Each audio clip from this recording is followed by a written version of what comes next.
আকাশে সুন্দর চাঁদ উঠেছে। চাঁদের জোছনায় ভেসে যাচ্ছে চারদিক। বারান্দার দোলনায় কুহুকে বুকে নিয়ে শুয়ে থেকে সেই চাঁদের দিকে একদৃষ্টিতে তাকিয়ে আছে শাহাদ। ইদানিং নিজেকে তার খুব সুখী সুখী লাগে। আবার এত সুখের কারণে ভয়ও লাগে যদি সেই সুখ বেশিদিন স্থায়ী না হয়। শাহাদ জোর করে মন থেকে এসব ভাবনা দূর করার চেষ্টা করল। অনাগত সন্তানের জন্য অপেক্ষা করে সেই ভয় কাটাতে চেষ্টা করল। চাঁদ থেকে চোখ সরিয়ে কুহুর মুখের দিকে তাকাল। চাঁদের আলোতে ঘুমন্ত কুহুকে দেখতে অপূর্ব লাগছে। সে আলতো করে কুহুর কপালে চুমু খেয়ে গভীরভাবে জড়িয়ে ধরল। শাহাদের উষ্ণ ছোঁয়াতে কুহুর ঘুম ঘুম ভাবটা কেটে গেল। চোখ মেলে তাকাল। দোলনার হালকা দুলুনিতে বুঝতে পারল সে শাহাদের সাথে দোলনায় শুয়ে আছে। প্রেগন্যান্ট হওয়ার পর থেকে বদ্ধ ঘরে তার দম বন্ধ হয়ে আসে। তাই শাহাদ বিশাল এক দোলনা এনে বারান্দায় টানিয়ে দিয়েছে। গোল সাইজের বিশাল দোলনার চারপাশে পর্দা টানানো। প্রায় রাতেই শাহাদ তাকে নিয়ে দোলনায়ই ঘুমিয়ে যায়। কুহু মুখ উঁচু করে শাহাদের দিকে তাকাল। শাহাদও তাকাল কুহুর দিকে। কুহু শাহাদের বুক থেকে মাথা তুলে উঠে বসল। শাহাদের দিকে তাকিয়ে আচমকা প্রশ্ন করল, আপনার ছেলে চাই নাকি মেয়ে চাই? আচমকা এমন প্রশ্নে শাহাদ কিছুটা বিস্মিত হল। এক হাত মাথার নিচে দিয়ে প্রশ্ন করল, হঠাৎ এই প্রশ্ন? দাদিজান বলেছে উনার নাকি ছেলে চাই। ছেলে যদি না হয় তাহলে আমি কই থেকে ছেলে আনব শুনি? শাহাদ মুচকি হেসে বলল, দাদিজান শুধু তোমাকেই বলে না, আমার উপরেও একই অত্যাচার শুরু করেছেন। দাদিজান আমাকে এই জন্য পানি পড়াও এনে দিয়েছে। শাহাদ ভ্রু কুঁচকে বিস্মিত কণ্ঠে বলল, তাই নাকি? মাই গড! কুহু বলল, আমি সিদ্ধান্ত নিয়েছি এই পানিপ্রা আমি একা খাব না, আপনাকেও খাওয়াব। বাচ্চা তো আর আমার একার না, এইখানে আপনারও অবদান আছে। শাহাদ দুষ্টু হেসে উঠে বসল। কুহুর গা ঘেঁষে বসে তার গালে নাক ছুঁয়ে মোহনীয় কণ্ঠে বলল, তাই? কি ধরনের অবদান? কেমন অবদান? কুহু শাহাদের দুষ্টুমি বুঝে গেল। শাহাদ আরও ঘনিষ্ঠ হওয়ার আগেই লাফ দিয়ে দোলনা থেকে নেমে গেল। বলল, এসব কিছু বুঝি না। আপনাকেও খেতে হবে পানিপ্রা। কিন্তু বেবি তো তোমার পেটে, আমি খেয়ে কি করব? কুহু ঘর থেকে পানি পড়ার গ্লাস নিয়ে এসে বলল, কি করবেন তা আপনি জানেন, কিন্তু আমার সমস্ত কিছুর অর্ধেক ভাগ আপনাকে নিতে হবে। কুহুর কথা শুনে শাহাদ মজা পেল। কৌতুকপূর্ণ কণ্ঠে বলল, অর্ধেক ভাগ দিতে চাইলে তো তোমার সাথে সাথে আমাকেও মাদার হরলিক্স খেতে হবে। ডেলিভারির দিন আমাকেও লেবার রুমে গিয়ে শুয়ে পড়তে হবে। কুহু চোখ রাঙিয়ে তাকাল শাহাদের দিকে। শাহাদকে গ্লাসটা দিয়ে বলল, নিন ধরুন। গ্লাসের অর্ধেক আপনি খাবেন, বাকি অর্ধেক আমি। শাহাদ ছোট একটা শ্বাস ফেলে গ্লাসটা নিল। প্রেগন্যান্সির সময় মেয়েদের মুড সুইং হয় শুনেছে, কিন্তু এই ধরনের ভূত চাপে ওদের মাথায় তা জানা ছিল না। এই সময় সে বউকে রাগাতে চায় না, তাই গ্লাসটা নিয়ে চুমুক দিল। এক চুমুক খাওয়ার পর সে কুহুর দিকে ছোট ছোট চোখে তাকাল। বলল, এই তোমার পানিপ্রা? কুহু হি হি করে হাসল। বলল, সন্ধ্যায় মা এই শরবতটা বানিয়ে রেখে গিয়েছিলেন। খেতে আর মনে নেই, এখন মনে পড়ল, তাই আপনার সাথে একটু দুষ্টুমি করলাম। দাদিজান এরকম কোনো পানিপ্রা দেয়নি আমাকে। শাহাদ চাঁদের আলোয় কুহুর হাস্যোজ্জ্বল মুখের দিকে তাকিয়ে হাসল। কুহুকে নিজের পাশে বসিয়ে শরবতটা তাকে খাওয়াল। কুহুকে বুকে নিয়ে দোলনায় রাখা বালিশটায় শুয়ে পড়ল। দুজনের ভারে দোলনাটা এদিক ওদিক দোল খেল। কুহু শাহাদের বুকে শুয়ে গল্প জুড়ে দিল। তাদের ছেলে হলে কি করবে, মেয়ে হলে কি করবে, এসব কথাবার্তা। শাহাদ মনোযোগ দিয়ে শুনছে সব। এসব শুনতে ভালো লাগে। এসব কথা কুহু 1000 বার বলে ফেলেছে। এরপরও এসব শুনতে তার বিরক্ত লাগে না, বরং সুখ লাগে। শাহাদ আবারও চাঁদের দিকে একদৃষ্টিতে তাকিয়ে রইল। মনে মনে অনেক প্ল্যান তার, এতদিনের গজিয়ে ওঠা বিষদাঁত উপড়ে ফেলার প্ল্যান। সবকিছু ঠিকঠাক থাকলে খুব শীঘ্রই সব অপরাধীকে শাস্তি দিবে। তার সন্তান যখন দুনিয়ায় আসবে তখন যেন তার নিরাপত্তায় কেউ বাধা দিতে না পারে সেই ব্যবস্থা এখনই করে রাখবে সে। মনসুর আলী নাইমুরের সাথে হিশামের অফিসে বসে আছে। হিশাম না থাকায় এই অফিসের একচ্ছত্র অধিপতি এখন সে। নাইমুর রাগে ফুঁসছে, তার চোখমুখ কঠিন কঠিন চোখে সে মনসুর আলীর দিকে তাকিয়ে আছে। মনসুর আলী নিজেও চরম বিরক্ত। সে টেবিলে থাবা দিয়ে বলল, ওই বুড়িকে কিছুতেই বুঝাতে পারলাম না। বুড়ি ছেলে আর ছেলের বউয়ের পাল্লায় পড়ে বাড়ি নিলামে তুলতে রাজি হল না। নাইমুর চোয়াল শক্ত করে বসে রইল। তার চোখ লাল হয়ে আসছে। গত 2-3 রাত তার ঘুম নেই। মনসুর আলীর উপর বিশ্বাস করে সে এতগুলো টাকা মাঠে নামিয়েছিল। এখন সব টাকাই জলে গেছে। হিশামের অফিসের অ্যাকাউন্টে তেমন টাকা মেলেনি। আন্ডারওয়ার্ল্ড টাকায় চলে। সেখানকার লোকেদের কন্ট্রোল হাতে রাখার জন্য তার টাকা দরকার। ভেবেছিল মনসুর আলী জিতে গেলে শহরে অবৈধ ব্যবসাগুলোকে নতুন করে গড়ে তুলে সব টাকা সুদ সমেত তুলে নিবে। কিন্তু এখন আন্ডারওয়ার্ল্ড থেকে সাধারণ ব্যবসাগুলো নিয়ন্ত্রণ করাই কঠিন হয়ে গেছে। শাহাদ খান সব জায়গায় দ্বিগুণ প্রভাব বিস্তার করছে। সে অবৈধ কার্যকলাপগুলো বন্ধ না করে সব নিজের কবজায় নিয়ে নিয়েছে, যার ফলে অবৈধ ব্যবসায় জড়িত সবাই শাহাদ খানকে তোষামোদ করাই ব্যস্ত।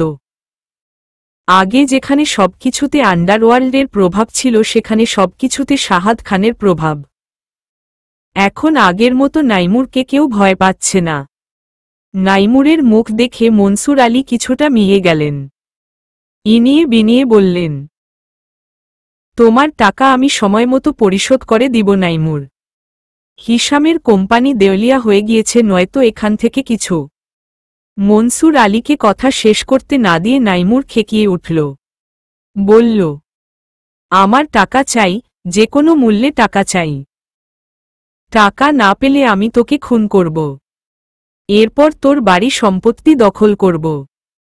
মনসুর আলী ভয় পেয়ে গেলেন নাইমুরের হুমকিতে।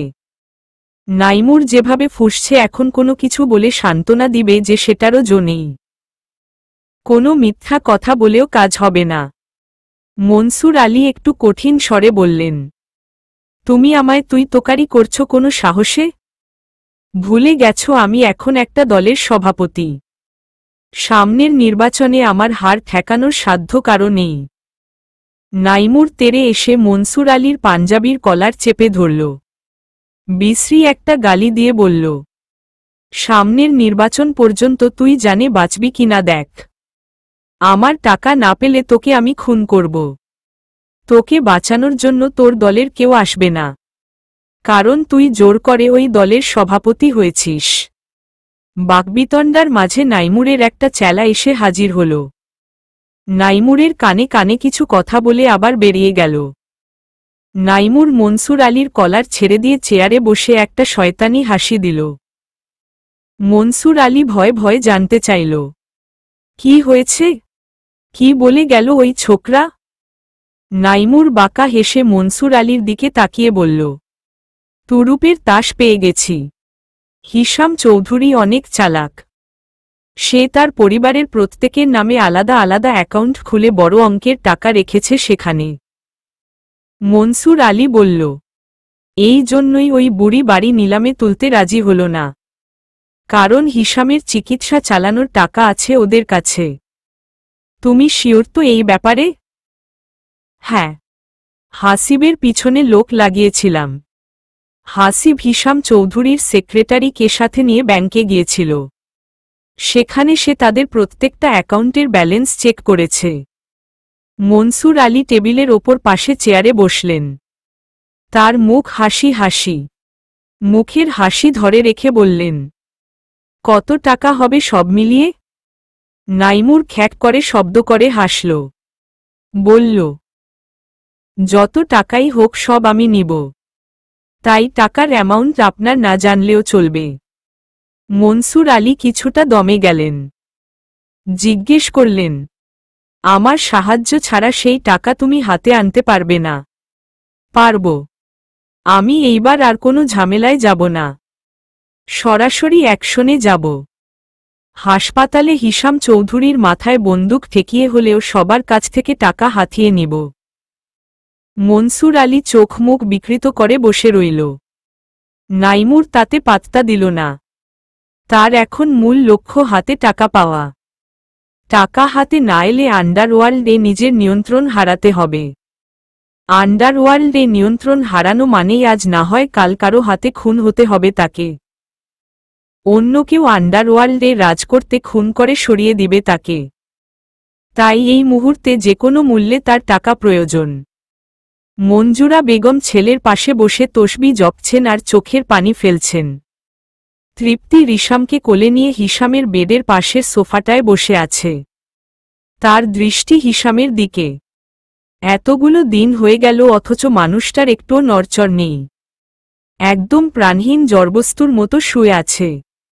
প্রাণহীন কথাটায় তৃপ্তির গা কাটা দিয়ে উঠল। এই ধরনের চিন্তা মাথায় আসার জন্য নিজেকে ভর্ৎসনা দিল। অবশ্যই তার স্বামী জেগে উঠবে, আবার আগের মতো মাথা উঁচু করে হেঁটে বেড়াবে। তার হুঙ্কারে বাড়ির সবাই ভয়ে ভয়ে থাকবে। রিশাম বাবার আদর পাবে। এসব ভেবে তৃপ্তির বুক চিরে একটা শ্বাস বেরিয়ে আসল। হঠাৎ করে ওর মনে হল হিসামের আঙুলটা যেন নড়ল। তৃপ্তি চমকে তাকাল, কিন্তু না, হিসামের হাত আগের মতোই অসাড় হয়ে পড়ে আছে। হতাশ হয়ে আনমনা হতেই আবারও মনে হল যেন আঙুল নাড়াচ্ছে হিসাম। তৃপ্তি সোজা হল, চোখ রগড়ে ভালো করে মনোযোগ দিয়ে তাকাল। হ্যাঁ, হিসামের আঙুল অল্প নড়ছে। তৃপ্তির বুকের ভিতরটা ধড়াস করে উঠল। কিছুক্ষণের জন্য শ্বাস আটকে এলো তার। অস্পষ্ট স্বরে শাশুড়িকে ডাকল, মোমা, মা। মঞ্জুরা বেগম তসবিহ পড়ার মাঝখানে বাধা পেয়ে বড্ড বিরক্ত হলেন। ছেলের সুস্থতা কামনায় খতম দিচ্ছেন তিনি। এই সময় তৃপ্তি ডিস্টার্ব করছে কোনো আক্কেলে? তিনি চোখ মেলে তাকালেন তৃপ্তির দিকে। তৃপ্তির চোখে পানি। সে আঙুল তুলে একদিকে কি যেন দেখাচ্ছে। তার হাত কাঁপছে। মঞ্জুরা বেগম বিরক্ত মুখে হিসামের পাশ থেকে চশমাটা নিয়ে চোখে পড়লেন। এই মেয়ে কি দেখাচ্ছে তিনি দেখবেন, এরপর তাকে ইচ্ছামতো ঝাড়ি দিবেন। তিনি মনে মনে তৃপ্তিকে বকাঝকা করার জন্য তৈরি হয়ে তৃপ্তির দেখানো হিসামের হাতের দিকে তাকালেন। কিছুক্ষণ তাকিয়ে থেকে তিনি বুকে হাত চেপে ধরলেন, হাহাকার করে বললেন, ও তৃপ্তি, আমার হিসাম ডাক্তারকে ডাকো, আমার হিসাম। মঞ্জুরা বেগম হিসামের মাথায় হাত বুলাতে বুলাতে কান্না করতে থাকলেন। তৃপ্তি নিজেকে কিছুটা সামলে নিয়ে রিশামকে কোলে থেকে নামিয়ে সোফায় বসাল। তারপর ছুটে এসে হিসামের নড়াচড়া করতে থাকা হাতটা ধরে ডুকরে কেঁদে উঠল। কান্নারত কণ্ঠে বলল, শুধু একটা বার চোখ মেলে তাকাও, তাকিয়ে দেখো তুমি ছাড়া কত কষ্টে আছি আমরা। তৃপ্তির কথার কারণেই কিনা জানা নেই খানিক পরেই হিসামের চোখ খুলে গেল। মঞ্জুরা বেগম ছেলের চোখ মেলে তাকানো দেখে থমকে গেলেন। তৃপ্তিকে ডেকে বললেন, তৃপ্তি দেখো। তৃপ্তি নিজের চোখকে বিশ্বাস করতে পারল না। সে হিসামের মুখের কাছে এসে দুপাশে গালে হাত রেখে ঝাঁকিয়ে বলল, তুমি চোখ খুলেছ, তুমি সুস্থ হয়ে গেছ। হিসামের চোখ খুললেও সেখানে কোনো নড়াচড়া নেই। খোলা চোখ দুটো স্থির হয়ে ছাদের দিকে তাকিয়ে আছে। কিছু সময় পরপর চোখের পলক পড়ছে। মঞ্জুরা বেগম ছেলের বুকে মাথা রেখে হাউমাউ করে কেঁদে উঠলেন। তৃপ্তিকে উদ্দেশ্য করে বললেন, হাসিবকে ডাকো, ডাক্তারকে ডাকো। শাশুড়ির কথায় তৃপ্তির হুঁশ ফিরে এলো। ডাক্তারকে ডাকা প্রয়োজন। হাসিবকেও খবরটা দিতে হবে। হাসিব নিশ্চয়ই করিডোরে পায়চারি করছে। তৃপ্তি স্বামীকে ছেড়ে হাসিবকে ডাকার জন্য দরজার দিকে পা বাড়াতেই হাসিবকে ভিতরে ঢুকতে দেখল। কিন্তু হাসিবের মাথায় বন্দুক ঠেকিয়ে ভিতরে প্রবেশ করল নাইমুর। সাথে অস্ত্রধারী আরও কিছু গুন্ডা। হাসিবকে এভাবে দেখে মঞ্জুরা বেগম ছুটে আসতে চাইলেন ছেলের কাছে। সাথে সাথে অন্য ছেলেগুলো অস্ত্র তাক করল। নাইমুর মিষ্টি কণ্ঠে বলল, আন্টি এই বয়সে দৌড়াদৌড়ি করবেন না। আমরা বেশিক্ষণ থাকব না, কাজ হয়ে গেলে চলে যাব। দয়া করে বাধা সৃষ্টি করে আরেকটা ছেলের প্রাণ সংশয় করবেন না। মঞ্জুরা বেগম ভয় হিসামের এক হাত নিজের হাতে নিলেন। এক ছেলে মৃত্যুশয্যায়, আরেক ছেলে অস্ত্রের ডগায়। এই অবস্থায় সৃষ্টিকর্তা ছাড়া কেউ বাঁচাতে পারবে না। তৃপ্তি জিজ্ঞেস করল, কি চাও তোমরা? নাইমুর হাসিবকে ধাক্কা দিয়ে ছেলেগুলোর হাতে দিয়ে বলল, শুনেছি হিসাম চৌধুরী আপনাদের নামে কিছু টাকা রেখে গেছে, সেগুলো আমাকে দিয়ে দিন, আমি ভদ্রলোকের মতো চলে যাব। মঞ্জুরা বেগম চিৎকার করে বললেন, কিছুতেই না, এগুলো আমার ছেলের চিকিৎসার জন্য, এক পয়সাও তুই পাবি না। নাইমুর তাচ্ছিল্যের হাসি দিয়ে বলল, আপনার ছেলে তো প্রায় মরে গেছে, ওর আবার চিকিৎসা কি? তৃপ্তি গলা উঁচিয়ে বলল, না, ও মরেনি, ও চোখ খুলে তাকিয়েছে, ও তাড়াতাড়ি সুস্থ হয়ে তোর বিচার করবে। হিসাম চোখ খুলে তাকিয়েছে শুনে নাইমুর অবাক হল। ঘাড় বাঁকিয়ে বিস্মিত কণ্ঠে বলল, তাই নাকি? উকি দিয়ে হিসামের দিকে ভালো করে তাকিয়ে বুঝল হিসাম চোখ খুলে তাকিয়ে আছে। হাতের রিভলভারটা এক পাক ঘুরিয়ে হিসামের দিকে তাক করে বলল, মরেনি যেহেতু তাহলে আমি মেরে দেই, তাহলে তো চিকিৎসার টাকা লাগবে না। হিসামের দিকে বন্দুক তাক করা দেখে হাসিব তেড়ে আসতে চাইল, কিন্তু তাকে দুপাশে দুজন ধরে রাখায় পারল না। যথাসম্ভব ওদের উপর ভর দিয়ে সজোরে লাথি মারল নাইমুরের পিঠে। পিঠে লাথি খেয়ে নাইমুর সামনের দিকে ঝুঁকে গেল। তার হাত থেকে রিভলভারটা ছিটকে পড়ে গেল ফ্লোরে। ক্রোধে উন্মাদ হয়ে নাইমুর হাসিবের পেটে মুখে ঘুষি মারতে লাগল। ছেলের মার খাওয়ার দৃশ্য মঞ্জুরা বেগম সহ্য করতে পারলেন না। তিনি দৌড়ে এসে নাইমুরের হাত ধরে টেনে সরাতে লাগলেন। নাইমুরে বাধা পেয়ে মঞ্জুরা বেগমের দিকে তাকাল। এক হাতে হাসিবের কলার ধরে রেখে আরেক হাতে মঞ্জুরা বেগমকে জোরে ধাক্কা দিল। মঞ্জুরা বেগম হিসামের বেডের কাছে ফ্লোরে পড়ে গেলেন। শাশুড়িকে বাঁচাতে এসেও তৃপ্তি তাকে ফ্লোরে পড়া থেকে আটকাতে পারল না। সে রাগে কষ্টে নাইমুরকে কিল ঘুষি মারতে উদ্ধত হলে নাইমুর তার হাত ধরে ফেলল। তৃপ্তি তাও থেমে থাকল না। সে পা দিয়ে নাইমুরের হাঁটুর নিচে লাথি দিল। তৃপ্তির জুতার আঘাতে নাইমুর হাঁটুর নিচে প্রচণ্ড আঘাত পেল। প্রচণ্ড রাগে সে সজোরে তৃপ্তির গালে চর বসিয়ে দিল। শক্ত হাতের চর খেয়ে তৃপ্তি ছিটকে পড়ল ফ্লোরে। পরিবারের সবার এমন অবস্থায় ছোট্ট রিসাম চিৎকার করে কাঁদতে লাগল। নাইমুর হাসিবকে আবারও মার শুরু করল। চিৎকার করে বলল, এক্ষুনি সব টাকা আমার হাতে তুলে দে, নয়তো তুই সহ তোর পরিবারের কাউকে বাঁচতে দিব না। স্থির হয়ে ছাদের দেয়ালের দিকে তাকিয়ে থাকা হিসামের চোখের পাপড়ি দুটো কাঁপছে, চোখ দিয়ে পানি পড়ছে।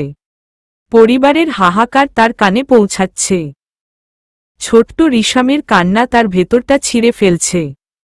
তার হাতের আঙুলগুলো কাঁপছে, শরীরেও হালকা কাঁপুনি হচ্ছে। বোধ হয় সর্বশক্তি দিয়ে উঠে দাঁড়ানোর চেষ্টা করছে। তৃপ্তি হামাগুড়ি দিয়ে কান্নারত ছেলের কাছে গেল। ছেলেকে বুকে জড়িয়ে ধরে কাঁদতে কাঁদতে স্বামীর দিকে তাকাল। খুলে রাখা চোখ দুটো দিয়ে হিসাম কি দেখছে ওদের দুর্দশা? নাকি পাথরের মতো স্থির হওয়া চোখগুলোতে কোনো প্রাণের স্পন্দন নেই? হিসামের ভিআইপি কেবিনটায় ঝড় বয়ে যাচ্ছে। রিসামের কান্না আর মঞ্জুরা বেগমের হাহাকারে বাতাস ভারী হয়ে গেছে।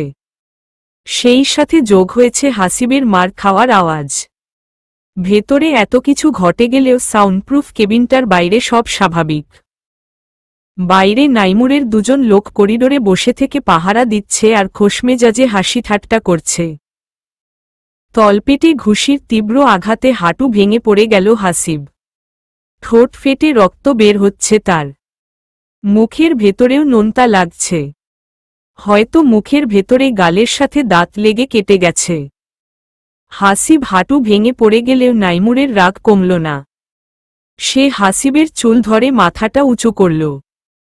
অশ্রাব্য একটা গালি দিয়ে বলল, অ্যাকাউন্টগুলো থেকে টাকাগুলো আমার অ্যাকাউন্টে ট্রান্সফার করে দে, চলে যাব। কেন শুধু শুধু সময় নষ্ট করছিস?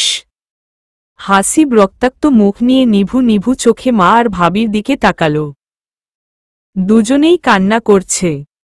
তার মা হিসামের একটা হাত আঁকড়ে ধরে ফ্লোরে বসে আহাজারি করছে। হাসিব ঢোক গিলল। গলাটা শুকনো ঠেকল। এক গ্লাস পানি পেলে ভালো হতো। হাজার মার খেলেও সে কিছুতেই টাকা দিবে না। এই টাকাগুলো দিয়ে দেয়া মানে তার পরিবার ধ্বংস হয়ে যাওয়া। হিসামের চিকিৎসা থেকে শুরু করে সবকিছু শেষ হয়ে যাবে। তাকে মেরে ফেললেও এক টাকাও সে দিবে না। নাইমুরের ধৈর্যের বাঁধ ভেঙে গেল। হাসিবের চুল মুঠো করে ধরে বলল, ফাইন, তাহলে তোর পরিবারের সবাইকে একে একে মারব। প্রথমে মারব এই ছোট্ট ছেলেটাকে। এরপর দেখি তুই টাকা না দিয়ে কিভাবে থাকিস। নাইমুর হাসিবকে ছেড়ে দিয়ে ফ্লোর থেকে রিভলভার তুলে নিয়ে সেটা তাক করল রিশামের দিকে। তৃপ্তি ছেলেকে বুকে জড়িয়ে ধরে পুরোপুরি রিশামকে ঢেকে ফেলল। সে কিছুতেই ছেলের গায়ে গুলি লাগতে দিবে না। মঞ্জুরা বেগম নাতির নাম ধরে চিৎকার করে উঠলেন। তবে কি ছেলের শেষ চিহ্নটুকুও হারিয়ে ফেলছেন তিনি? হঠাৎ করে নাইমুরের হাতের রিভলভার ছিটকে পড়ে গেল হাত থেকে। সেই সাথে প্রচণ্ড যন্ত্রণায় নাইমুর চিৎকার করে উঠল। তাকিয়ে দেখল রিভলভার হাতে শাহাদ ঢুকেছে, সেই গুলি করেছে তার হাতে। শাহাদের সাথে এসে ঢুকল কতগুলো গার্ড আর দলের কিছু ছেলে। গার্ডগুলো প্রথমেই নাইমুরের চেলাগুলোকে ধরল। অভিজ্ঞ হাতে চেলাগুলোকে ধরাশায়ী করে রুমের বাইরে নিয়ে গেল। চেলাগুলো এতক্ষণ হাসিবের দুটো হাত ধরে রেখেছিল। তাদের কাছ থেকে হাসিব ছাড়া পেতেই ঢলে পড়ল ফ্লোরে। নাইমুর মুহূর্তের মাঝে অন্য হাত দিয়ে পকেট থেকে আরেকটা রিভলভার বের করে তাক করল শাহাদের দিকে। শাহাদ তার নিজের রিভলভার নামিয়ে ফেলল। শান্ত কণ্ঠে বলল, তুই যদি আর কিছু না ঘটিয়ে ভদ্র ছেলের মতো এখান থেকে বের হয়ে যাস, তবে আমি এইসব কিছু ভুলে যাব। নাইমুর রিভলভারটা নাড়িয়ে কিরমিরিয়ে বলল, আমাকে বোকা পেয়েছিস নাকি? আমি তোর কথা মানি আর আমাকে পুলিশে ধরুক। যদি ভেবে থাকিস আমাকে কবজা করবি তবে ভুল। আমি ধরা দেয়ার আগে এদের সবকয়টাকে পরপারে পাঠিয়ে তারপর ধরা দিব। তাই যদি এদের বাঁচাতে চাস তবে আমাকে পালানোর সুযোগ করে দে। তমাল আরেকটা ছেলেকে সাথে নিয়ে হাসিবকে ফ্লোর থেকে তুলে তাড়াতাড়ি কেবিনের বাইরে নিয়ে যেতে চাইল। হাসিবের এখন ট্রিটমেন্টের প্রয়োজন। কিন্তু হাসিবের গায়ে হাত দিতেই নাইমুর ফাঁকা গুলি ছুড়ল। বলল, কেউ এখান থেকে কোথাও যাবে না। এরকম করলে আমি কিন্তু হিসামকে মেরে ফেলব। নাইমুর এক লাফে হিসামের মাথার কাছে গিয়ে উপস্থিত হল। রিভলভারটা হিসামের কপালে ঠেকিয়ে সবাইকে শাসাল। শাহাদ চমকাল না। এরকমটা নাইমুর করবে সে জানত। তাই সে তৈরি হয়েই এসেছে। এখানে আসার আগে স্নাইপার সেট করে এসেছে। এই ঘরের কাচের জানালাটা দিয়ে খুব সহজেই নাইমুরকে টার্গেট করতে পারবে তারা। তারা না পারলেও শাহাদ নিজে শ্যুট করবে নাইমুরকে, তাও হিসাম বা তার পরিবারের কারো ক্ষতি হতে দিবে না। নাইমুর বড় বড় চোখ করে এদিক ওদিক সবার দিকে তাকিয়ে বলল, আমাকে আটকে লাভ নেই। মনসুর আলী এখনো আছে। সে অবশ্যই আমাকে উদ্ধার করতে আসবে। নাইমুরের কথাটা শেষ হতেই স্থানীয় থানার ওসি তার পুলিশ বাহিনী নিয়ে ঢুকল। পুলিশের পিছু পিছু বীরদর্পে এসে ঢুকল মনসুর আলী। তার মুখ হাসি হাসি। বুঝাই যাচ্ছে সে নাইমুরের সাথে বিশ্বাসঘাতকতা করেছে। নাইমুর বিস্ফোরিত চোখে তাকাল মনসুর আলীর দিকে। এতক্ষণ সে ভেবে পাচ্ছিল না শাহাদ কি করে এইখানকার খবর পেল। সিসিটিভি ফুটেজ থেকে খবর পাওয়ার কোনো কারণ নেই, কারণ সে এখানে আসার আগে লোক পাঠিয়ে হিশামের কেবিন থেকে শুরু করে করিডোর সবখানে সিসিটিভি ক্যামেরা অকেজো করে দিয়েছে। এরপরও শাহাদ কি করে খবর পেয়েছে তা নিয়ে তার মনে দ্বন্দ্ব ছিল। তবে এখন সব পরিষ্কার বুঝতে পারছে সে। মনসুর আলী খবর দিয়েছে শাহাদকে। এরপর নিজ দায়িত্বে পুলিশ ডেকে এনেছে নাইমুরকে ধরিয়ে দেওয়ার জন্য। নাইমুর অবিশ্বাসী চোখে তাকিয়ে তাচ্ছিল্যের হাসি হাসল। তার উচিত হয়নি এই বিশ্বাসঘাতককে জানানো। টাকার ভাগ পাবে না বলে নাইমুর কেউ তা পেতে দিবে না। হয়তো আরও অনেক বড় প্ল্যান করছে এই মনসুর আলী, আর সেই প্ল্যানের ছাগল হয়েছে নাইমুর। তবে নাইমুর এত সহজে হাল ছেড়ে দিবে না। কোণঠাসা যেহেতু হয়েছেই, তবে সবাইকে নিয়ে মরবে সে। শাহাদের পাশে দাঁড়ানো তমাল মধুর একটা হাসি দিয়ে নাইমুরের দিকে তাকিয়ে বলল, এই নে, আসছে তোরে উদ্ধার করতে তোর মনসুর আলী। নাইমুর মনসুর আলীর দিকে তাকিয়ে বলল, বিশ্বাসঘাতকতা করে ছাড় পাবি না, আমি তোকে খুন করব। মনসুর আলী নরম সুরে অভিনয় করে বলল, বাবা নাইমুর, এখনের সময়টা খুনোখুনির না, এসো আমরা মিলেমিশে থাকি। হিশাম বাবার কাছ থেকে সরে এসো। শাহাদ বাবাজি তোমায় ক্ষমা করে দিবে। নাইমুর কিরমির করে অশ্রাব্য ভাষায় গালিগালাজ করল মনসুর আলীকে।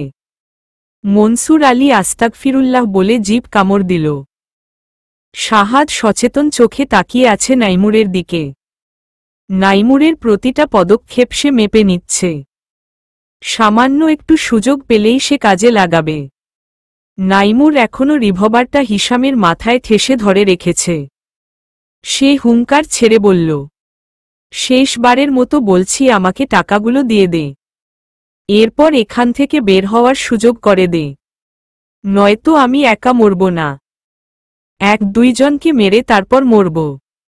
তারপর শাহাদের দিকে তাকিয়ে বলল, তুই ভেবেছিস আমাকে ফাঁসিয়ে তুই বাঁচতে পারবি? আন্ডারওয়ার্ল্ডে আমার লোক আছে, তোর পরিবারকে ওরা বাঁচতে দিবে না। তোর বউকে তুলে এনে আমোদ ফুর্তি করবে ছেলেরা। পরিবারের কথা শুনে রাগে দাঁতে দাঁত লেগে গেল শাহাদের। ধারালো চোয়াল আরও শক্ত হয়ে গেল। গালের খোঁচা খোঁচা দাড়িগুলো আরও দৃশ্যমান হল। তার হাতে ধরা রিভলভারটা দিয়ে নাইমুরের খুলি ফাটিয়ে দিতে ইচ্ছে হল, কিন্তু সে নিজেকে দমন করল। পুলিশের সামনে আইন নিজের হাতে তুলে নেয়ার ভুল সে করবে না। সে নাইমুরকে অমনোযোগী করার জন্য বলল, আমি তোকে টাকা পয়সা সহ আন্ডারওয়ার্ল্ডে ফিরে যেতে দেব। বল এই জন্য কি করতে হবে? পুলিশ আর তোর লোকদেরকে হাসপাতাল এরিয়ার বাইরে পাঠাতে হবে। এরপর আমার সব লোককে আমার কাছে নিয়ে আয়, আর তোদের সবার অস্ত্রগুলো আমাকে দিয়ে দিতে হবে। মনসুর আলী ভয় পেয়ে গেল। নাইমুর এখান থেকে ছাড়া পাওয়া মানেই তার আর বেঁচে থাকার আশা নেই। সে অস্থির হয়ে শাহাদকে বলল, এত বড় ক্রিমিনালকে ছেড়ে দিবে মানে? এই জন্য তোমাদেরকে ডেকে এনেছি আমি? নাইমুর গর্জন করে উঠল। হিশামের মাথা থেকে রিভলভারটা সরিয়ে মনসুর আলীর দিকে তাক করে বলল, তোকে আমি পরে মারতে চেয়েছিলাম, কিন্তু এখন দেখছি তোকে আগেই সরাতে হবে। শাহাদ এই সুযোগটার অপেক্ষায় ছিল।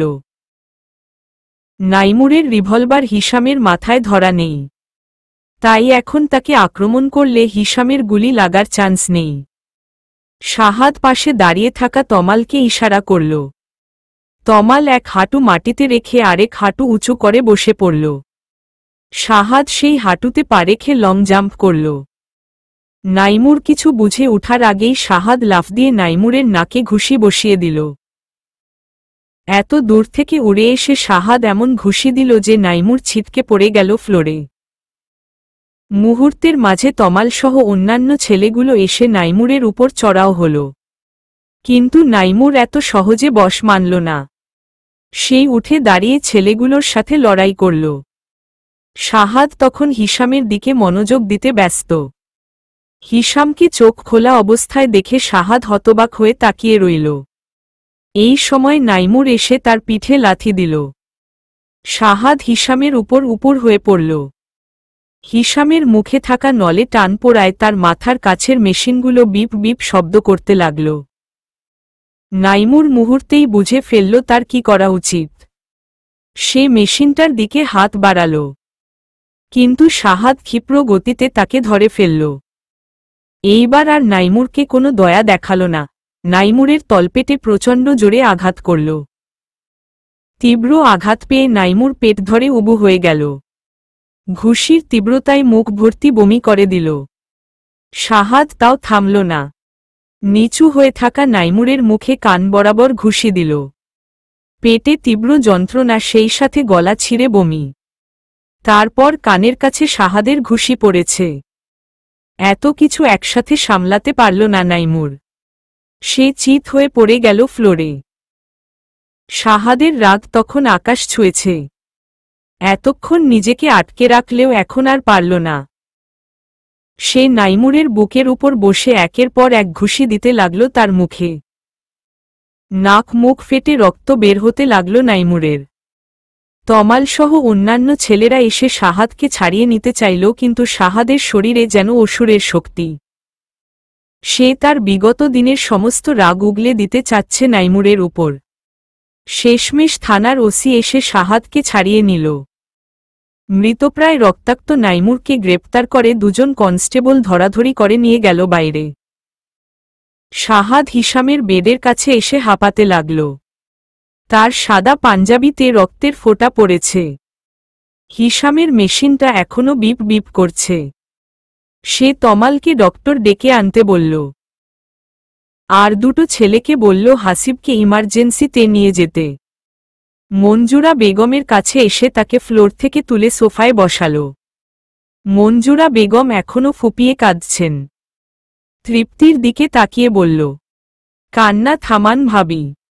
হিশাম ভাই তাকিয়েছে মানে তার জ্ঞান আছে, তিনি সব শুনছেন। জ্ঞান ফিরে পেয়ে তার অনেক তিক্ত অভিজ্ঞতা হয়েছে। এইটা খারাপ প্রভাব ফেলবে তার উপর। আপনি ভাইয়ের কাছে গিয়ে বসুন, কিছু ভালো ভালো কথা বলুন। তৃপ্তি শাহাদের কথায় আশার আলো পেল। সে ছেলেকে বুকে নিয়ে হিশামের কাছে গিয়ে বসল। হিশামের হাত নিয়ে তার গালে ছোঁয়াল। শাহাদ সবাইকে নিয়ে রুম থেকে বের হয়ে আসল। বাইরে এসে মনসুর আলী হাসি হাসি মুখে তার কাছে এসে বললেন, ওকে এইভাবে শাস্তি দিয়ে খুব ভালো করেছ বাবা। এইবার আমরা সবাই বিপদমুক্ত। শাহাদ স্থির চোখে মনসুর আলীর দিকে তাকাল। মনসুর আলীর মুখে যেন হাসি ধরছে না। নাইমুরকে প্ল্যান অনুযায়ী সরিয়ে দিতে পেরে সে খুব খুশি। শাহাদ হালকা একটু হাসল। এরপরেই সপাটে একটা চর বসিয়ে দিল মনসুর আলীর গালে। এই বয়সে এত শক্ত চর খেয়ে মনসুর আলীর মাথা ঘুরে গেল। পড়ে যেতে নিতেই দুটো ছেলে এসে তাকে পিছন থেকে ধরে সোজা করে দাঁড় করিয়ে দিল। চরের তীব্রতা খানিকটা কমে এলে মনসুর আলী অবাক চোখে তাকিয়ে রইল। তার গালটা পুড়ে যাচ্ছে। শাহাদ আঙুল উঁচিয়ে বলল, তোকে জেলে না পাঠানো পর্যন্ত আমরা কেউ বিপদমুক্ত না। মনসুর আলী আকাশ থেকে পড়লেন এমন ভাব নিয়ে বললেন, এসব কি বলছো বাবা? তুমি আমাকে কথা দিয়েছিলে যে আমাকে আবার দলে নিবে। আমি সেজন্যই নাইমুরের প্ল্যানের কথা তোমাকে জানিয়েছি। শাহাদ চোখ মেরে বলল, মিথ্যে বলেছিলাম আঙ্কেল, আমি অনেক বড় মাপের মিথ্যুক। মনসুর আলী রেগে গেল। চোয়াল শক্ত করে বলল, আমাকে কোনো অপরাধে তুমি জেলে দিবে? আপনার অপরাধ, আপনি আমার বাবাকে ট্রাক চাপা দিয়ে খুন করতে চেয়েছিলেন। আপনি হিশাম চৌধুরীর অনেক টাকা বাজেয়াপ্ত করেছেন।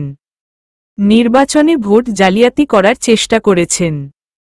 একটা মাফিয়াকে সাথে নিয়ে মানুষকে মেরে ফেলার হুমকি দিয়েছেন। আরও শুনতে চান? মনসুর আলীর চোখ রক্তবর্ণ হয়ে গেল। নিজেকে সামলে নিয়ে কঠিন স্বরে বলল, এসবের কি প্রমাণ আছে তোমার কাছে? শাহাদ মিষ্টি একটা হাসি দিয়ে বলল, সেই ট্রাক চালক ধরা পড়েছে। নাইমুর ট্রাক চালককে মেরে ফেলতে চেষ্টা করেছিল কিন্তু পারেনি। সেই সাথে হিশাম ভাইয়ের সেক্রেটারি আপনার আর নাইমুরের সেদিনের কথাগুলো শুনেছিল। আর বাকি প্রমাণ আদালতে পেশ করব। মনসুর আলী বিস্ফোরিত চোখে তাকিয়ে আছে। শাহাদ এত কিছু জেনে গেছে সে ভাবেনি। সে নাইমুরকে ধরিয়ে দিয়ে শাহাদের দলে আবারও ফিরতে চেয়েছিল। তারপর সুযোগ বুঝে শাহাদকে ছোবল মারবে ভেবেছিল। শাহাদ দলের দুটো ছেলেকে ইশারা করে বলল, নিয়ে যা এনাকে। আন্ডারওয়ার্ল্ডের ইঁদুর নাইমুরকে নিয়ে পুলিশ অফিসার এত ব্যস্ত যে এই চামচিকার কথা ভুলে গেছে। দুটো ছেলে দুদিক থেকে মনসুর আলীকে টেনে হিচড়ে নিয়ে যেতে লাগল। মনসুর আলী হঠাৎ কাঁদো কাঁদো কণ্ঠে অনুনয় করে বলতে লাগল, বাবা শাহাদ, এই সব কিছু আমার বিরুদ্ধে ষড়যন্ত্র। সব নাইমুরের ষড়যন্ত্র। সে সমস্ত টাকা একা ভোগ করার আশায় আমাকে দোষী বানিয়েছে। শাহাদ এসব কথায় কান দিল না। তার এখন হাসিবের কাছে যাওয়া প্রয়োজন। ডক্টর খানিক আগেই হিশামের কেবিনে ঢুকেছে।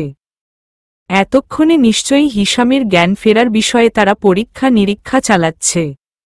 শাহাদ দ্রুত পা চালাল ইমার্জেন্সি ওয়ার্ডের দিকে। হাসিবের সুস্থতা নিশ্চিত করে এরপর সে হিশামের কাছে আসবে। বারান্দার চেয়ারে গালে হাত দিয়ে কুহু বসে আছে। তার দৃষ্টি বাড়ির গেটের দিকে। শাহাদের অপেক্ষায় সে অনেকক্ষণ যাবৎ বসে আছে। বিকেল পেরিয়ে সন্ধ্যা হয়ে গেছে কিন্তু শাহাদ আসছে না। আনুমানিক দুপুর 11টার দিকে শাহাদ তড়িঘড়ি করে বেরিয়ে গেছে। এরপর আর কোনো খবর নেই।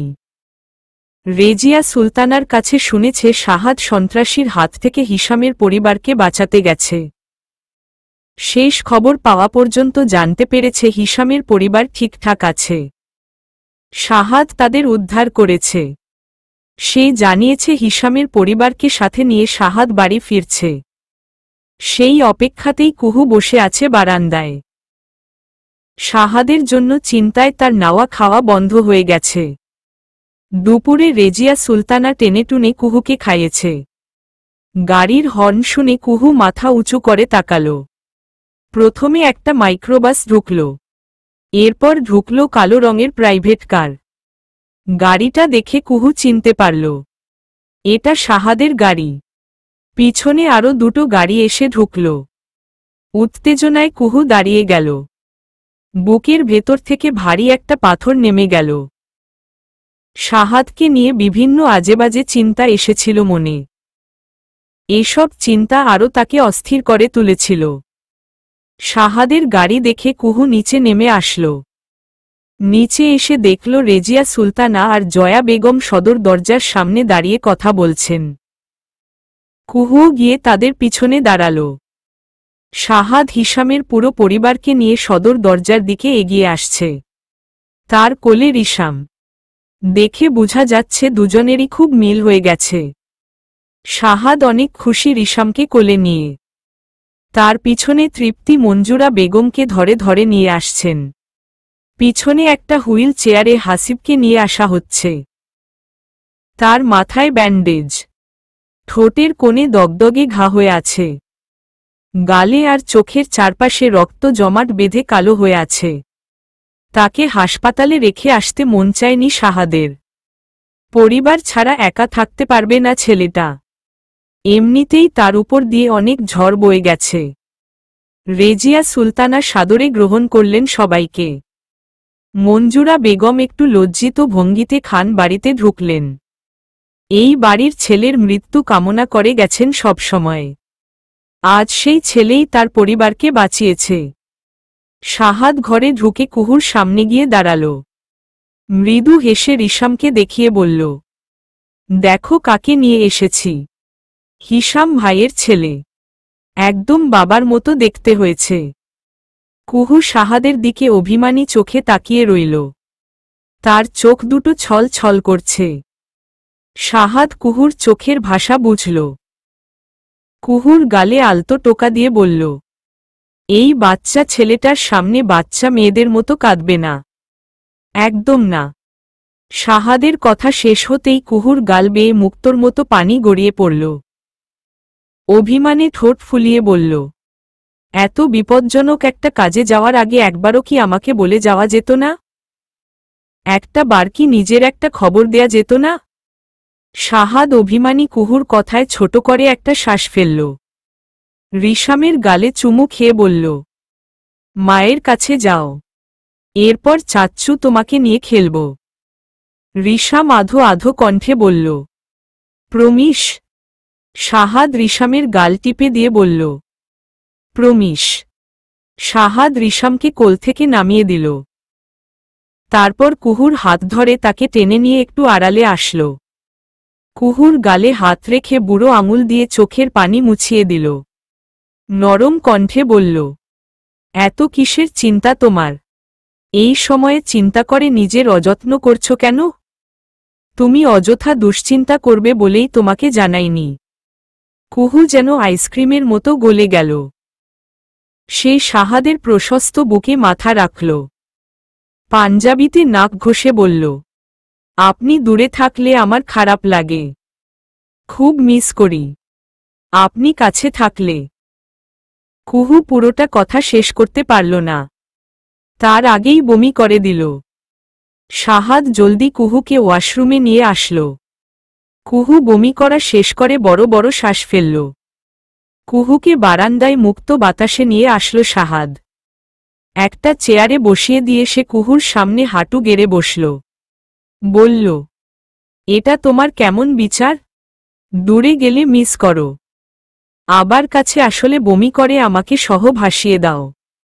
কুহু শাড়ির আঁচল দিয়ে মুখ মুছে বলল, এতে আমার কি দোষ?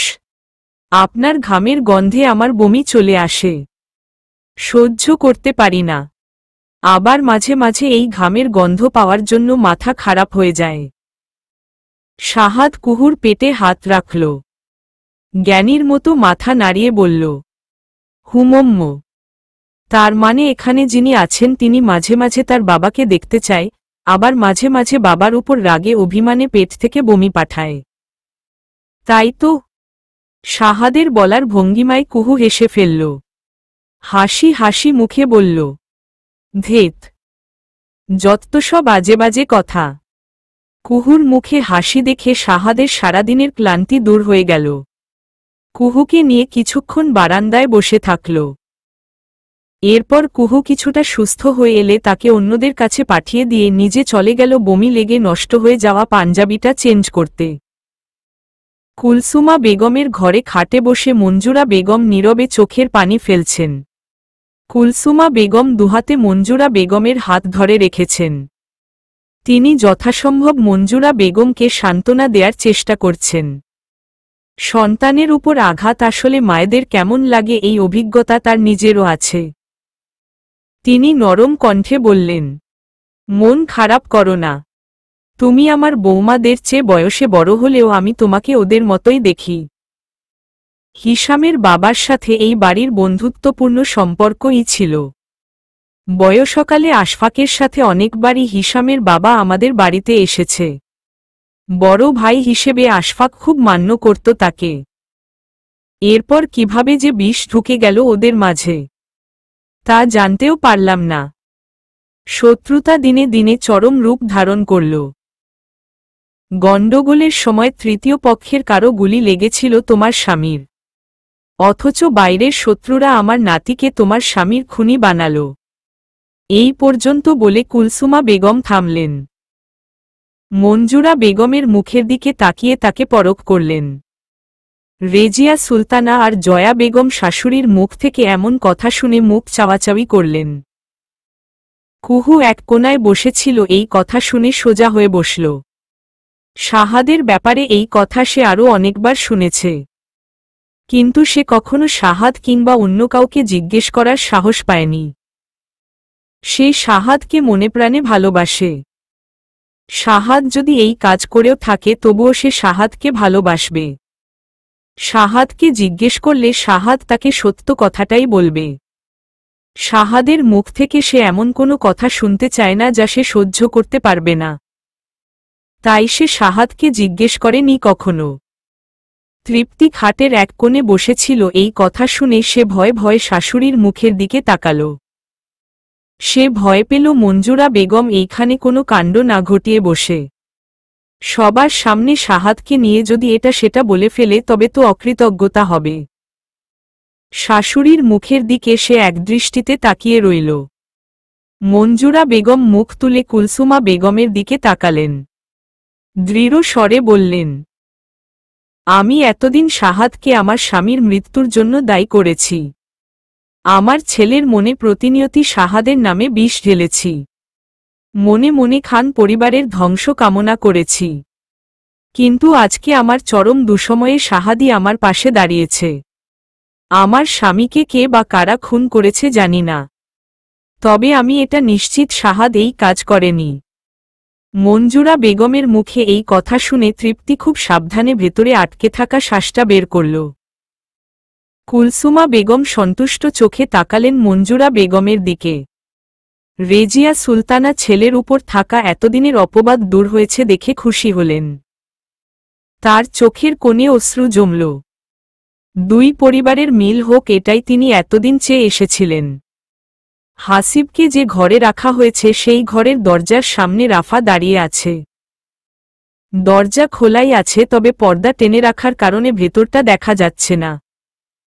হাসিব আহত হয়েছে এইটা দেখার পর তার খুব খারাপ লেগেছে। রিশাম এতক্ষণ তার কাছেই ছিল।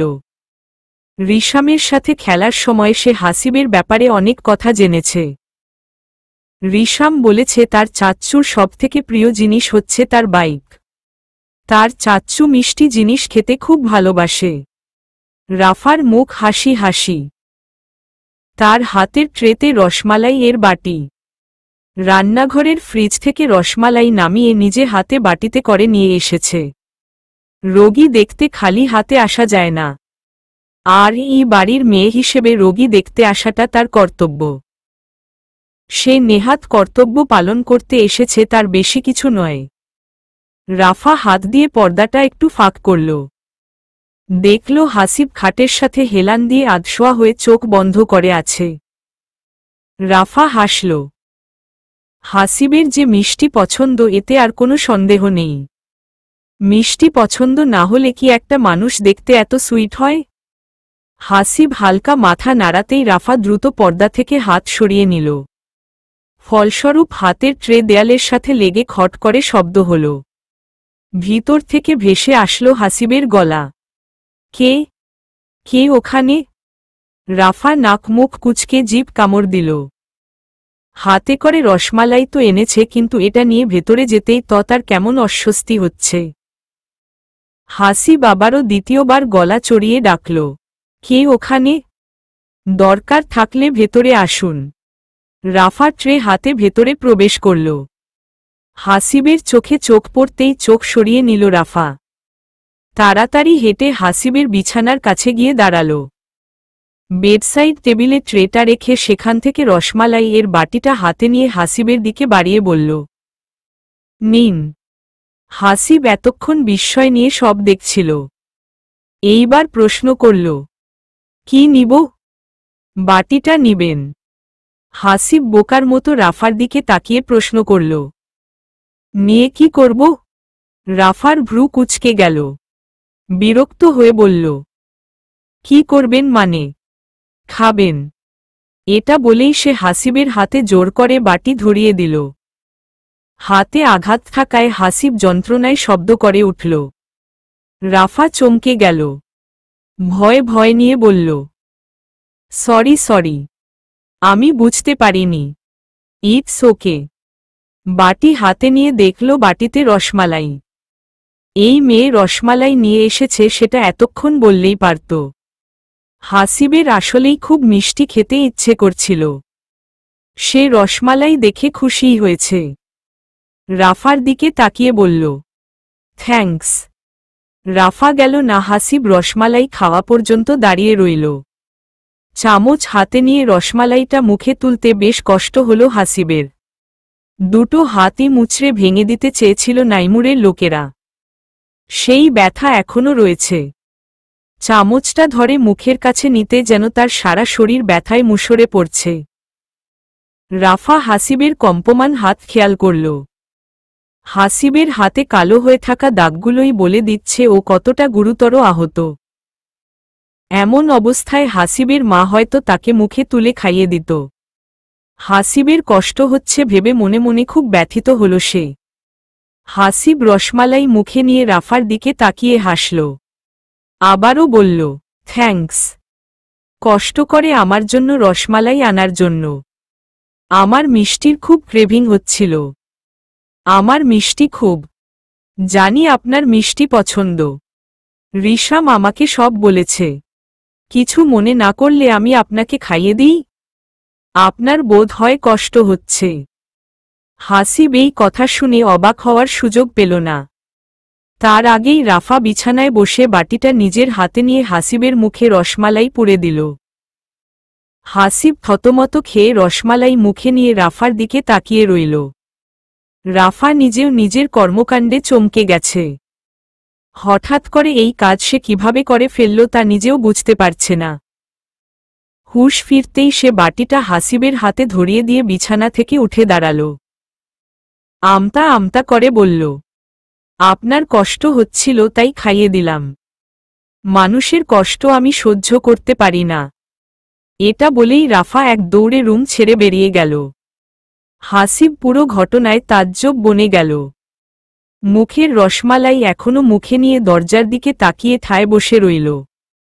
নাইমুর আর মনসুর আলীর নামে অনেক জোরালোভাবে মামলা করা হল। দুজনের কারোরই আপনজন তাদেরকে সাপোর্ট করতে এলো না। তাদের পক্ষের উকিলও বিন্দুমাত্র সুবিধা করতে পারল না, কারণ সমস্ত প্রমাণ তাদের বিরুদ্ধে। শাহাদ সমস্ত সাক্ষী প্রমাণ আদালতে হাজির করেছে। আদালত দুজনকেই যাবজ্জীবন কারাদণ্ড দিয়েছে। দুজনেরই জায়গা হয়েছে অন্ধকার কারাগারে। দুজনকে আলাদা সেলে রাখা হয়েছিল। শাহাদ দুজনকে নিজেদের মধ্যে আরেকবার কামড়াকামড়ি করার সুযোগ করে দিল। নিজের কিছুটা ক্ষমতা খাটিয়ে দুজনকে এক সেলে থাকার ব্যবস্থা করল। যেদিন দুজনকে এক সেলে দেয়া হলো সেদিন একজন আরেকজনকে দেখে রাগে ফেটে পড়ল। নাইমুর তেড়ে এসে মনসুর আলীর গলা টিপে ধরল। রাগে কিরমিরিয়ে বলল, তোর জন্য আজকে আমার এই অবস্থা? তোকে আমি খুন করব। মনসুর আলী নাইমুরের নাক বরাবর একটা ঘুষি দিলেন। নাইমুর আঘাত পেয়ে তার গলা ছেড়ে দিল। মনসুর আলী চিৎকার করে বললেন, তোর মতো অপদার্থকে নিয়ে পরিকল্পনা করার জন্যই আমাকে ধরা পড়তে হয়েছে। শাহাদ খানের একটা চুলও ছিঁড়তে পারলি না। তোর মুখে থুথু। মনসুর আলী থুথু ছুঁড়ে মারলেন নাইমুরের দিকে। নাইমুর সরে গিয়ে থুথু থেকে নিজেকে বাঁচাল। মনসুর আলীকে কুৎসিত একটা গালি দিয়ে বলল, ভুলে যাস না আমি আন্ডারওয়ার্ল্ডের ডন। সুযোগ এলে তোকে আমি মাছির মতো পিষে ফেলব। মনসুর আলীর মাথায় হঠাৎ করে একটা চিন্তা আসল। মুহূর্তেই সে নিজের ভুল পাল্টে ফেলল। ইনিয়ে বিনিয়ে বলল, মানে নাইমুর, বদ্ধ সেলে থেকে মাথাটা আউলে গেছে তাই তোমার সাথে বেয়াদবি করে ফেলেছি। বাবা তুমি কিছু মনে করো না। নাইমুর ওসব কথায় ভুলল না। সে মনসুর আলীর স্বভাব জানে। সে সেলের এক কোনায় তার জন্য পাতা শক্ত বিছানায় গিয়ে বসল। মনসুর আলী মুখে হাসি রেখে বলল, বলছি আন্ডারওয়ার্ল্ডে তো তোমার অনেক নামডাক। ওখানকার সবাই তোমার আপন লোক। তাদের কাছ থেকে কোনো সাহায্য পাওয়া যাবে কি? নাইমুর কঠিন চোখে তাকালো নাইমুর আলীর দিকে। তাচ্ছিল্যের হাসি হেসে বলল, আন্ডারওয়ার্ল্ডের কেউ আপন না। ওখানে আমার আর কোনো ক্ষমতা নেই। শাহাদ খান এখন ওই জায়গায় আসল ডন। মনসুর আলী অবিশ্বাসী চোখে তাকালেন। অস্ফুট স্বরে জিজ্ঞেস করল, মানে? নাইমুর গর্জে উঠে বলল, মানে শাহাদ খান আসিফকে দিয়ে আন্ডারওয়ার্ল্ডের দখল নিয়েছে। আসিফ এখন আন্ডারওয়ার্ল্ডের কিং। আসিফের আড়ালে আন্ডারওয়ার্ল্ড কন্ট্রোল করবে শাহাদ খান। এখন এই শহরের সবকিছু হবে শাহাদ খানের অনুমতিতে। মনসুর আলী যেন বিশ্বাস করতে পারছেন না। এই জন্যই কি শাহাদের উপর গুলি চালানো আসিফকে সে কোনো শাস্তি না দিয়ে শেল্টার দিয়েছিল? শাহাদ কি অনেক আগে থেকে এসব প্ল্যান করে রেখেছে? নাইমুর বলল, আর তুই টাকার ভাগ পাবার আশায় আমাকে ধরিয়ে দিয়েছিস শাহাদ খানের হাতে। ভেবেছিস সে তোকে কিছু করবে না? এখন দেখ বিশ্বাসঘাতকতার স্বাদ কেমন। মনসুর আলী হতাশ মুখে নিজের বিছানায় বসে পড়লেন। শাহাদকে তার বিশ্বাস করা উচিত হয়নি তা আগেই বুঝেছেন। আশা ছিল শহরে অবৈধ কার্যকলাপে লিপ্ত এমন কাউকে টাকা খাইয়ে এখান থেকে বের হবেন, কিন্তু তাও এখন সম্ভব না, কারণ শাহাদ খান এখন সমস্ত কিছুর কন্ট্রোল নিজের হাতে নিয়েছে। এখন মৃত্যু পর্যন্ত এই বদ্ধ কারাগারে পচে মরতে হবে। 2 বছর পর শাহাদ তার বেডরুমের সোফায় বসে ফাইল দেখছে। তার সামনের টেবিলের উপরেও ফাইল জমে পাহাড় হয়ে আছে। ফাইল দেখার ফাঁকে একবার সে সামনের দিকে তাকালো। কুহু ড্রেসিং টেবিলের বিশাল আয়নার সামনে দাঁড়িয়ে একটার পর একটা ড্রেস ট্রায়াল দিচ্ছে। কোনোটাই তার পছন্দ হচ্ছে না। ড্রেসগুলো ছুঁড়ে বিছানায় ফেলছে। বিছানার উপর রীতিমতো একটা কাপড়ের দোকান হয়ে গেছে। শাহাদ তার ডানপাশে তাকালো। ঘন কালো চুলের শাবাব খেলনা গাড়ি হাতে নিয়ে তার মায়ের দিকে হাঁ করে তাকিয়ে আছে। তাকিয়ে থেকে কুহুর কাণ্ডকারখানা দেখছে। তার পরনে সি গ্রিন কালারের পাঞ্জাবি আর সাদা পায়জামা। দেখতে রাজপুত্রের মতো লাগছে। শাহাদ ছেলেকে দেখে হালকা হাসল। অনেকক্ষণ যাবৎ ছেলেটা সোফায় তার পাশে বসে আছে। একদম শান্তশিষ্ট স্বভাবের হয়েছে ছেলেটা, কিন্তু মেয়েটা হয়েছে অনেক দুষ্টু। এক জায়গায় স্থির থাকে না সে, অথচ দুজন যমজ একসাথে এক মায়ের পেট শেয়ার করেছে, কিন্তু হয়েছে ভিন্ন স্বভাবের। আদর করে, তাই শাহাদ নাম রেখেছে রায়া। রায়া পেয়েছে মায়ের স্বভাব, সারাক্ষণ এটা ওটা করে দুষ্টুমি করে। শাবাব পেয়েছে বাবার স্বভাব, একদম শান্ত প্রকৃতির। রায়া মায়ের স্বভাব পেলেও বাবাকে ছাড়া সে কিচ্ছু বুঝে না, সর্বক্ষণ বাবার সাথে সাথে থাকে। শাবাব হয়েছে মা ঘেঁষা, মায়ের আঁচল ধরে মায়ের পিছু পিছু ঘুরে সে। শাহাদ দরজার দিকে তাকিয়ে উকি দিল। রায়া এখনো আসছে না, তার মানে আরও কিছুক্ষণ কাজ করার সুযোগ পাবে সে। রায়া থাকলে কাজ করা যায় না। সে সমস্ত ফাইল ছিঁড়ে কুটি কুটি করে ফেলে। শাহাদের অনেক গুরুত্বপূর্ণ ফাইলের এই দশা সে করেছে। মেয়ের খেলার জন্য শাহাদ সেম ফাইল এনে দিয়েছে, কিন্তু রায়া তা ছুঁয়েও দেখে না। সে শাহাদের গুরুত্বপূর্ণ ফাইলগুলোই ধরে।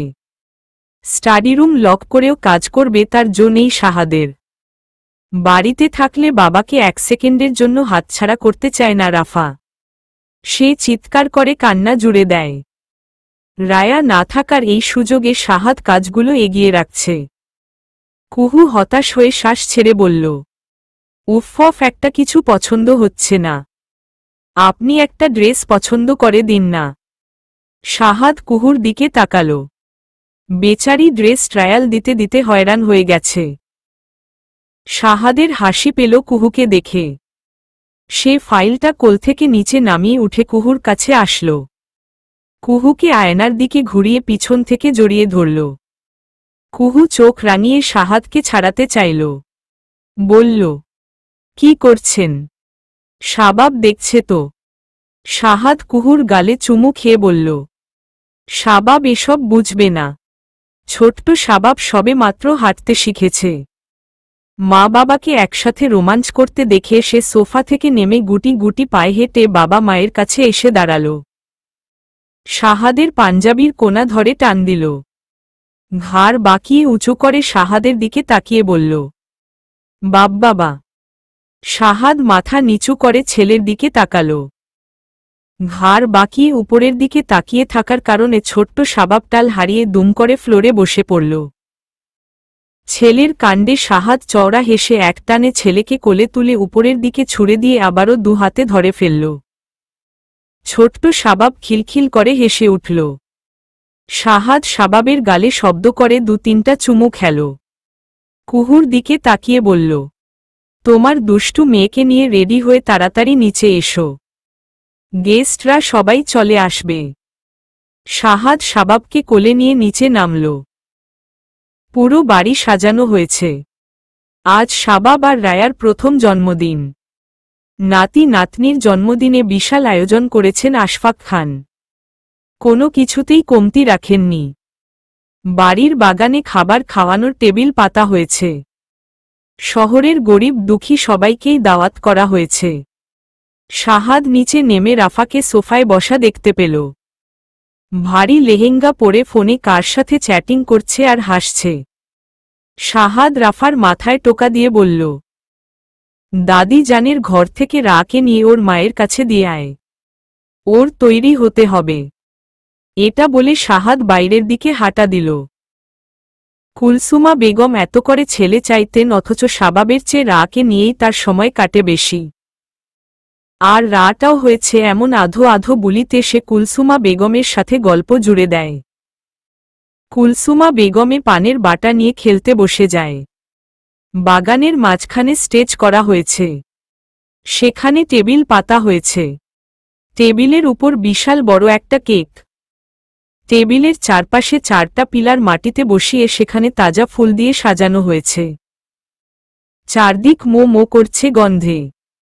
স্টেজের পাশে রাহাতকে দেখা যাচ্ছে। সে তমালকে ধমকাচ্ছে।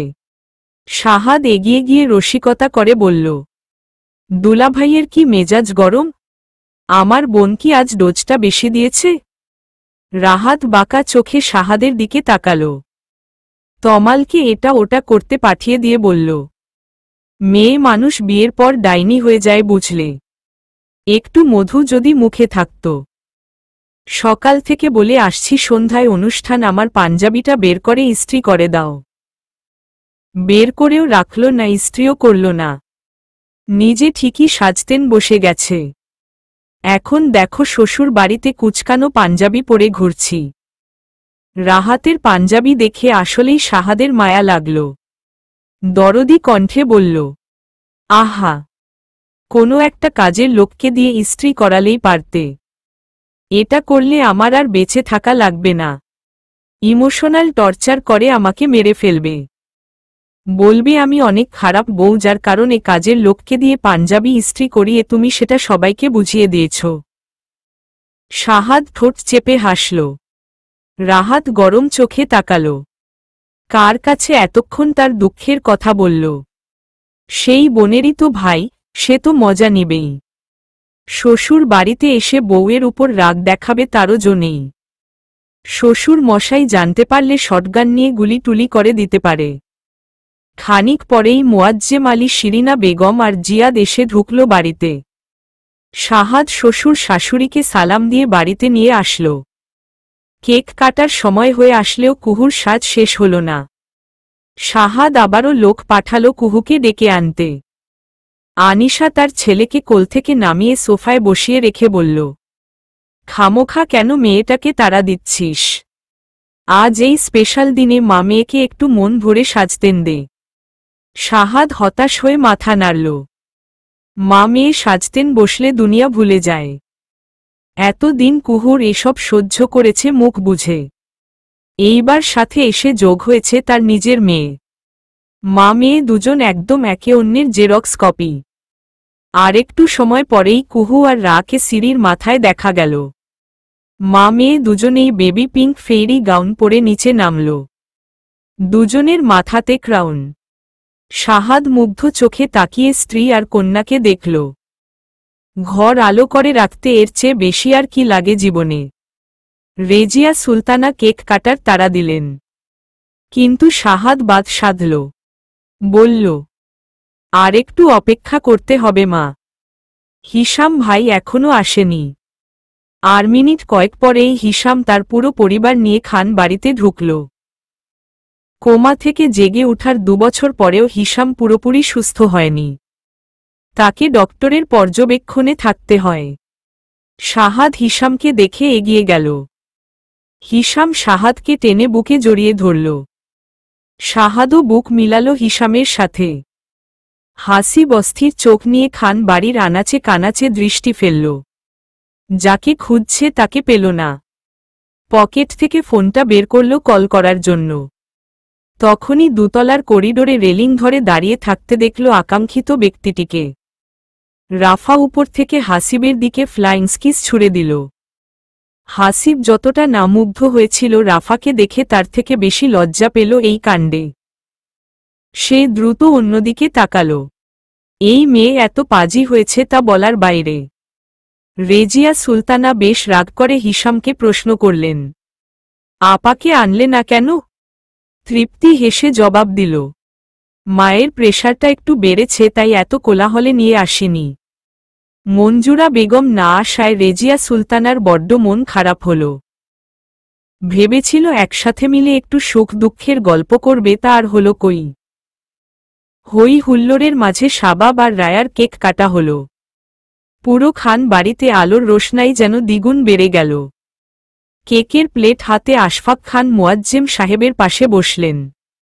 প্রিয় বন্ধুকে কেক খাইয়ে দিয়ে বললেন, বুঝেছিস মুয়াজ, আজ এই খুশির দিনে আমার আর কিছু চাওয়ার নেই।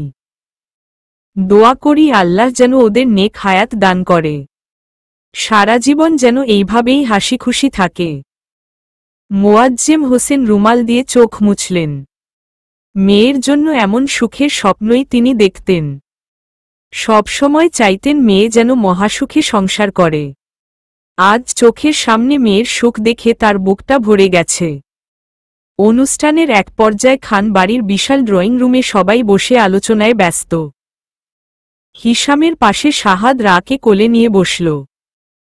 হিশামের অপর পাশে বসে থাকা রিশাম পরীর সাজে থাকা ছোট্ট রাকে একবার উকি দিয়ে দেখল।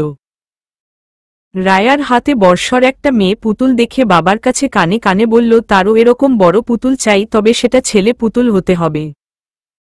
হিশাম মৃদু হেসে ছেলেকে এরকম পুতুল কিনে দিতে রাজি হল। তারপর সে সবার দিকে তাকাল। এখানে রেজিয়া সুলতানা থেকে শুরু করে জয়া বেগম, কুলসুমা বেগম সবাই আছেন। আনিশা আর রাহাতও তাদের ছেলে আনাসকে নিয়ে হাসিমুখে বসে আছে। কুহুর মাও আছেন এইখানে। আশফাক খান মুয়াজ্জেম হোসেনের সাথে একপাশে বসে আলোচনায় মেতেছেন। তাদের সাথে শাহাদের ছোট চাচা ইমদাদ খানও উপস্থিত। আব্দুল গাফফার খান ও লাঠিতে দুহাত রেখে সোফায় বসে তাদের আলোচনা শুনছেন। হিশাম এই পরিবেশটাকেই তার প্রস্তাব পেশ করার জন্য উপযুক্ত মনে করল।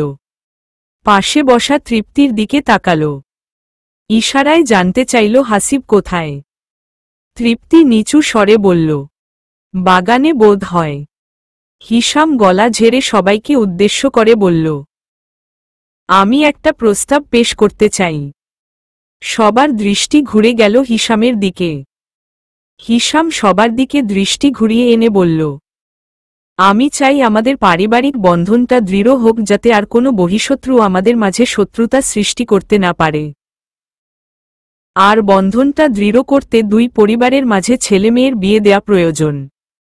কুহু সামনের সোফায় বসে শাবাবকে কেক খাওয়াচ্ছিল। সে শাহাদের দিকে বিস্ময় নিয়ে তাকাল। এরপর বলল, কিন্তু রায়া আর রিশাম তো এখনো ছোট। এত আগে থেকেই ওদের বিয়ে ঠিক করে রাখা কি ঠিক হবে? স্ত্রীর কথা শুনে শাহাদ অবাক চোখে হিশামের দিকে তাকাল। হিশাম কি রায়া আর রিশামের ব্যাপারে কথা বলছে নাকি? হিশাম কিছুক্ষণ থমকে গিয়ে তাকিয়ে রইল, এরপর হো হো করে হেসে উঠল। মাথা নেড়ে বলল, আমি রায়া রিশামের কথা বলছি না, আমি হাসিব আর রাফার কথা বলছি। কুহু প্রচণ্ড লজ্জা পেল। সে লাজুক হেসে চোখ নামিয়ে নিল। রাফা তার মায়ের পাশে বসা ছিল, এই কথা শুনে সে দ্রুত স্থান ত্যাগ করল। হিশাম আশফাক খানের দিকে তাকিয়ে বলল, আর 2 বছর পর হাসিবের গ্র্যাজুয়েশন কমপ্লিট হবে। সে পড়াশোনার পাশাপাশি আমার ব্যবসাতেও সাহায্য করে। তবে রাজনীতিতে আমি আমার ভাইকে জড়াব না। সামনের ইলেকশনেও তাকে আমি দূরে রাখব। আমি চাই সে ব্যবসা সামলাক। আমার মা ইদানিং অসুস্থ থাকেন, তাই উনার খুব ইচ্ছে ছোট ছেলের বউ দেখবেন। যদিও ওদের বয়স অল্প, কিন্তু আমি কথা দিচ্ছি আপনাদের বাড়ির মেয়ে আমার বাড়িতে খুব যত্নে থাকবে। আশফাক খান ইমদাদ খানের দিকে তাকালেন। মেয়ের পিতা যা বলবে এখানে তাই চূড়ান্ত সিদ্ধান্ত। এমদাদ খান স্ত্রী জয়া বেগমের দিকে তাকালেন। জয়া বেগমকে একটু মনমরা দেখা গেল। তবে এমদাদ খানের দিকে তাকিয়ে ইশারায় নিজের সিদ্ধান্ত জানিয়ে দিলেন। এমদাদ বড় ভাইয়ের দিকে তাকিয়ে মাথা নাড়ল। অর্থাৎ তিনি এবং তার স্ত্রী রাজি। হিশাম হালকা হেসে শাহাদের দিকে তাকিয়ে বলল, শাহাদ, তর আর আমার মাঝে যেই শত্রুতা তৃতীয় পক্ষ সৃষ্টি করেছিল আশা করি তার অবসান ঘটেছে। সামনের নির্বাচনে আমি আর তুই আবারও প্রতিপক্ষ হয়ে লড়ব, কিন্তু এতে আমাদের সম্পর্কে কখনো শত্রুতা তৈরি হবে না। কুহুর মুখ থেকে যেহেতু এই কথা বের হয়েছে সেহেতু রায়া আর রিশামের বিয়ে আমি দেবি। তুই অমান্য করতে পারবি না আমার কথা। শাহাদ মাথা নিচু করে মৃদু হাসল। মেয়ে অনেক ছোট, এরপরেও কলিজার টুকরা মেয়ের বিয়ে দিতে হবে ভেবে বুকের ভেওরটা মোচড় দিয়ে উঠল। উপস্থিত সবাই হাসিব আর রাফার ব্যাপারে হিশামের প্রস্তাব মেনে নিল। রাফা পর্দার আড়াল থেকে সেই কথা শুনল। সে দ্রুত মোবাইলের কিবোর্ডে হাত চালিয়ে খুশির সংবাদটা হাসিবকে জানাল। অবশেষে 2 বছরের প্রেম সফল হতে যাচ্ছে তাদের। রাফার মেসেজ পেয়ে হাসিব বিন্দুমাত্র অবাক হল না। সে উল্টো রাফাকে অবাক করে দিয়ে জানাল হিশামের কাছে সে নিজেই রাফাকে বিয়ে করার কথা বলেছে। সেই সূত্র ধরেই হিশাম আজ বাড়িতে এই প্রস্তাব পেশ করেছে। রাফা হা হয়ে গেল এমন কথা শুনে। সবসময় ইনোসেন্ট ভাব নিয়ে থাকলেও হাসিব যে তলে তলে এত দূর এগিয়ে যাবে তা রাফার কল্পনাতেও ছিল না। পরিষ্কার আকাশে গোল থালার মতো চাঁদ উঠেছে। চারদিকে এক মায়াবী জ্যোৎস্না। খান বাড়িতে এখনো লাল নীল বাতি জ্বলছে। বাগানে আউটহাউজের সামনে দলের কয়েকটা ছেলে বসে আড্ডা দিচ্ছে। কুহু বারান্দায় দাঁড়িয়ে আনমনে চাঁদের দিকে তাকাল। এত সুন্দর চাঁদের আগে কখনো দেখেনি সে। নাকি জীবনে এত সুখ বলেই চাঁদটাকে বেশি সুন্দর লাগছে আজ। হঠাৎ উষ্ণ স্পর্শ টের পেল। শাহাদ জড়িয়ে ধরেছে পিছন থেকে। উষ্ণ আবেশে কুহুর চোখ লেগে আসতে চাইল। শাহাদ কানের কাছে মুখ এনে বলল, শাবাব আর রায়া আজ তাদের দাদির সাথে ঘুমোতে গিয়েছে। কুহু চোখ বন্ধ করে শাহাদের গায়ের গন্ধ নিতে নিতে বলল, হুম তো। শাহাদ কুহুর কানের কাছে মুখ নিয়ে কানে কানে কিছু বলল। কুহু কনুই দিয়ে শাহাদের বুকে গুঁতো দিয়ে বলল, যা, অসভ্য কথাবার্তা। শাহাদ কুহুর চুলে নাক ডুবাল। মনে পড়ল কয়েক বছর আগের কথা, যেদিন প্রথম দেখা হয়েছিল দুজনের। তখনও কি ভেবেছিল এই মেয়েটি একদিন তার ঘরের রানী হবে, তার সন্তানদের মা হবে। শাহাদ গভীর কণ্ঠে কুহুকে ডাকল, কুহু। এমন ডাক শুনে কুহুর বুকের ভেতর কাঁপন ধরে গেল। তার কণ্ঠ রোধ হয়ে আসতে চাইল। সে কাঁপা গলায় উত্তর দিল, হুমম। শাহাদ আরও গভীর কণ্ঠে বলল, আমায় ভালোবাসো কুহু। কুহুর পুরো শরীর জুড়ে স্রোত বয়ে গেল। সে মৃদু কণ্ঠে উত্তর দিল, ভালোবাসি। তাই? তাহলে সেটার প্রমাণ কই? কুহু অস্থির হয়ে গেল।